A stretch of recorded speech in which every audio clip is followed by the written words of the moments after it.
we learned with great sorrow of the sad and untimely death of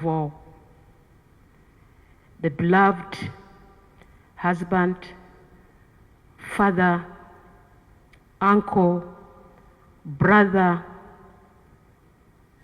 General Major Francis, which occurred on 7th February 2026 at the UPDF National Referral Hospital, Mbuya.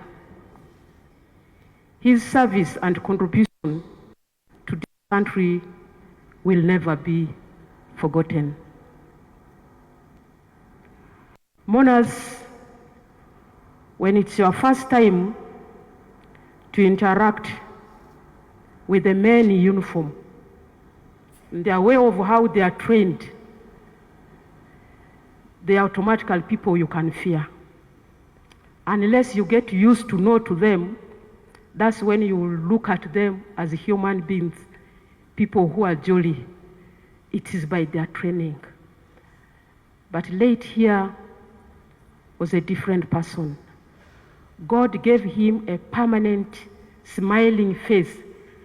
Regardless of being a soldier, when you saw him, you would see somebody who is very lovely and has that automatic smiling face. I'm just giving you a testimony because I'm not a soldier, but when I was appointed to work with these people, it took us time to see, are they lovely? Are they welcoming? But whenever we're in the meeting, this gentleman here, even if he talks or not, the smile welcomes you and gives you a covert that you can easily talk to the generals. This is the man that we are here today giving our last tribute. Mourners, I want to inform you that the army we have, the one now I know called UPDF, is a very unique army. These are people who love themselves during the time of goodness and during the time of sadness. That's why you see the whole church is full of them, beginning from private to the last ranks. They are all here because they know their own has gone. Death is a very trying and sad aspect of life. But we must be strong in the belief that his work on earth is done and he has gone to be with the Lord.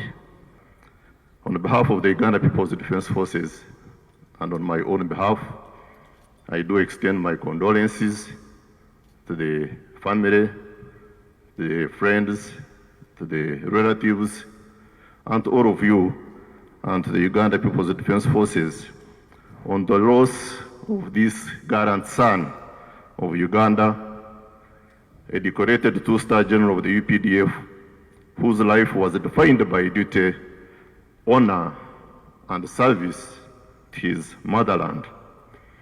We've lost a freedom fighter who answered the call of duty with unwavering courage and loyalty, a true patriot who contributed to the liberation of this country and indeed to the peace and stability that we're enjoying today as a country. Our dear mourners, a giant has fallen. Takirwa was a giant in all ways, a giant in physique, a giant in command, a giant really in all ways. I was the fourth child after, among the 12 children. I was the first girl of the family.